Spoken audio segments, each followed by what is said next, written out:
حضور نے جب کوئی راز کی بات کرنا ہوتی تو حضرت حذیفہ بن یمان سے کرتے. تو فرماتے ہیں کہ میں چونکہ حضور کے ساتھ نماز نہیں پڑھ سکا تھا، کافی وقت گزر گیا، تو ماں نے مجھے اجازت دی حضور کی خدمت میں حاضر ہونے کی. اس شرط پہ ماں نے چھٹی دے دی کہ حضور سے جا کے میرے لیے بھی اور اپنے لیے بھی مغفرت کی دعا کروانا. چونکہ صحابہ کی شدید آرزو ہوتی تھی کہ حضور کے ہاتھ اٹھ جائے. انہیں پتا تھا کہ یہ ہاتھ اٹھ جائے تو باب اجابت تک پہنچتے ہیں، پھر خالی نہیں موڑے جاتے. تو کہا کہ حضور سے میرے لیے اور اپنے لیے مغفرت کی دعا کروانا. ماں نے اجازت دے دی تو یہ حضور کی خدمت میں آئے. کہتے ہیں میں نے مغرب کی نماز پڑھی اور سلام پھرا تو میرے دل میں تھا کہ حضور سے ملوں اور کہوں کہ حضور میرے لیے، میری ماں کے لیے مغفرت کی دعا کر دیجئے. لیکن حضور نوافل میں ایسے مشغول ہوئے کہ مجھے موقع نہ مل پایا، حتیٰ کہ عشاء کا وقت ہو گیا. عشاء کی اذان پکاری جانے لگی.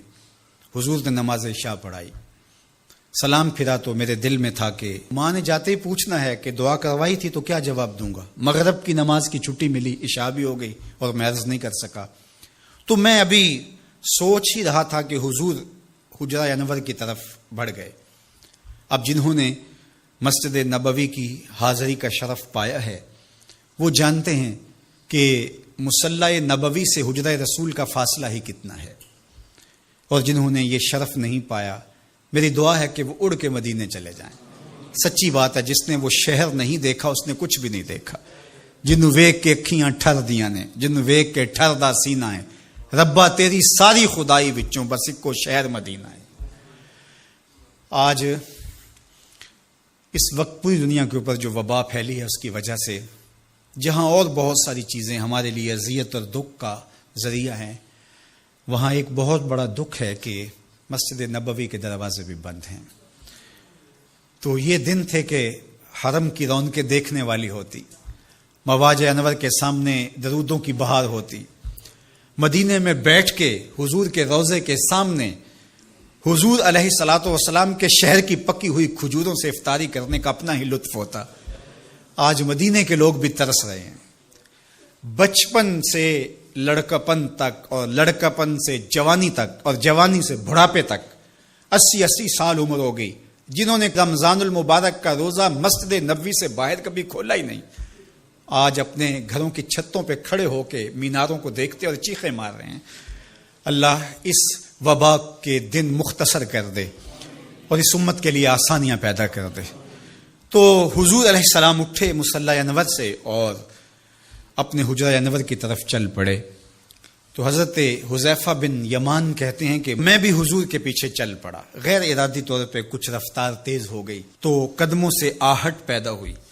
تو حضور نے ارشاد فرمایا کہ من ھذا، کون ہے؟ پھر خود ہی کہا حذیفہ تو نہیں؟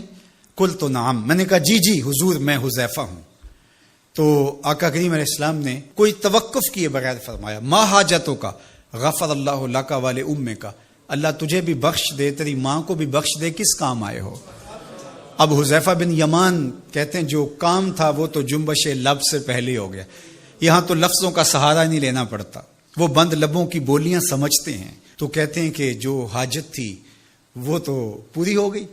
یہی تو کہنا تھا کہ حضور میرے لیے اور میری ماں کے لیے مغفرت کی دعا کیجیے. پھر حضور نے ارشاد فرمایا قال ان ھذا ملک لم ينزل الارض قط قبل هذه الليلہ، اے حذیفہ یہ فرشتہ ہے جو اس رات سے پہلے زمین پر کبھی نہیں آیا، یہ پہلی مرتبہ آیا ہے. استاذن ربہ ان یسلم علیہ، اس نے رب سے اجازت مانگی تھی، مالک تیرے محبوب کو سلام نہ کر رہا ہوں، مجھے سلام کرنے آیا ہے. لیکن ساتھ ساتھ مالک نے کہا کہ جا رہے ہو میرے محبوب کے پاس سلامی پیش کرنے کے لیے تو ایک تحفہ بھی لیتے جاؤ، تو وہ بھی مجھے دینے آیا ہے. تو وہ تحفہ کیا ہے سنو، بے انا فاطمہ سیدۃ نساء اہل الجنہ، مجھے خوشخبری دینے آیا ہے کہ آپ کی بیٹی فاطمہ جنتی عورتوں کی سردار ہے.